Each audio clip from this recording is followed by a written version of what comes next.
Bolsonaro em prisão domiciliar. Os bastidores da decisão bombástica de Moraes que pode mudar o rumo da política brasileira. Na noite desta segunda-feira, 4, o Brasil foi sacudido por uma notícia que pegou até os mais atentos de surpresa. O ministro Alexandre de Moraes, do Supremo Tribunal Federal, STF, determinou a prisão domiciliar do ex-presidente Jair Bolsonaro, PL. A decisão, que rapidamente se espalhou por redes sociais e veículos de imprensa, coloca mais uma vez o nome do ex-chefe do executivo no centro de uma das maiores disputas jurídicas e políticas da história recente do país.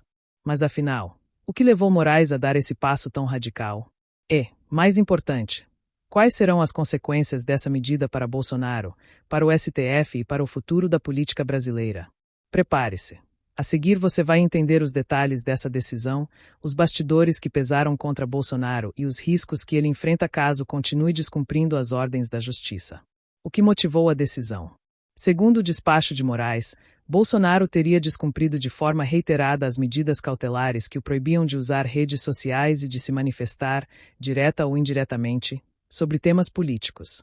A acusação não é pequena. O ministro aponta que Bolsonaro utilizou perfis de aliados, incluindo os de seus 3 filhos parlamentares, para difundir mensagens com teor de ataque ao STF e até de apoio à intervenção estrangeira no judiciário brasileiro. E há mais. Um vídeo publicado nas redes do senador Flávio Bolsonaro, PLRJ, já apagado, foi citado como evidência. Para Moraes, o ato de deletar a postagem não apagou o crime, mas sim reforçou a tentativa de ocultação da infração. O ministro ainda destacou que Bolsonaro preparava material pré-fabricado para ser divulgado em manifestações e plataformas digitais, mesmo sabendo que estava proibido. Uma chamada de vídeo com o deputado federal Nicolas Ferreira, transmitida no último domingo, 3, foi a gota d'água que selou o entendimento de que o ex-presidente não pretendia respeitar as regras impostas pelo STF. Da cautelar à prisão domiciliar, a escalada contra Bolsonaro. Não foi a primeira vez que Moraes advertiu Bolsonaro. Em julho, o STF já havia imposto tornozeleira eletrônica e o confisco de celulares. Mesmo assim, as infrações continuaram. Para Moraes, isso configurou uma conduta dissimulada e ilícita, que justificou a escalada da punição, da advertência para a prisão domiciliar integral. Agora, o ex-presidente está obrigado a permanecer em sua residência, sob vigilância constante, sem direito a receber visitas, exceto advogados e pessoas previamente autorizadas pela corte. Mesmo essas visitas terão restrições severas. Não poderão portar celulares, filmar ou registrar imagens do ex-presidente. Moraes também reafirmou: qualquer novo descumprimento pode levar à prisão preventiva em regime fechado. Os bastidores, risco de fuga e cartas de asilo. A decisão não aconteceu em um vácuo. Nos últimos dias, a Polícia Federal havia detectado movimentações que aumentaram a desconfiança sobre Bolsonaro. Uma delas foi a descoberta de uma carta redigida pelo próprio ex-presidente pedindo asilo político à Argentina, governo do aliado Javier Milei. Esse detalhe foi considerado um indicativo de risco de fuga. Não por acaso, Moraes também determinou reforço policial 24 horas por dia na residência de Bolsonaro, em Brasília. A medida visa evitar não apenas a fuga, mas também a comunicação indevida com apoiadores ou autoridades estrangeiras. O impacto imediato na política brasileira. A decisão é um terremoto no cenário político. Para os aliados de Bolsonaro, trata-se de mais uma demonstração de perseguição política. Já para opositores, a prisão domiciliar é prova de que ninguém, nem mesmo um ex-presidente, está acima da lei. Independentemente da posição ideológica, uma coisa é certa: a medida fragiliza a capacidade de Bolsonaro de articular e mobilizar suas bases. Sem acesso direto às redes sociais e com visitas limitadas, ele perde o principal canal de comunicação com seus milhões de seguidores. Analistas já falam em um possível efeito desmobilização.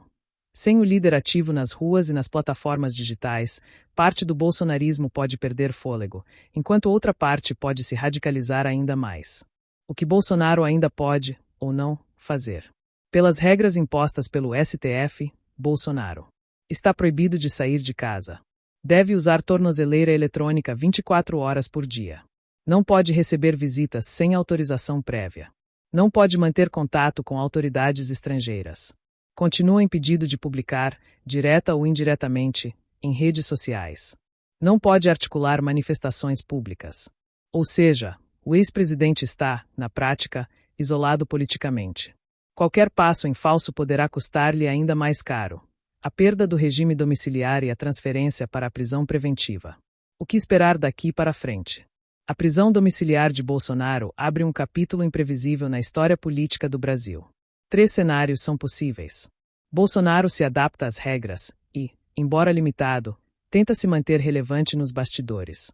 Novas infrações são detectadas, e o STF pode decretar a prisão preventiva, em regime fechado, elevando ainda mais a tensão política. O Congresso reage, deputados e senadores aliados podem tentar pautar medidas contra Moraes ou contra o STF, reacendendo o conflito entre poderes. Conclusão: um divisor de águas. O que está em jogo não é apenas a liberdade de um ex-presidente, mas também a relação entre a justiça e a política no Brasil. A prisão domiciliar de Jair Bolsonaro representa um divisor de águas. Até onde vai o poder de um ministro do Supremo em conter figuras políticas de grande influência? E, por outro lado, até onde Bolsonaro estará disposto a esticar a corda, arriscando transformar a prisão domiciliar em prisão preventiva? Uma coisa é certa: este é apenas o começo de mais um capítulo turbulento da história recente do Brasil, e os próximos dias dirão se Bolsonaro conseguirá sobreviver politicamente ou se este é o início de seu maior isolamento.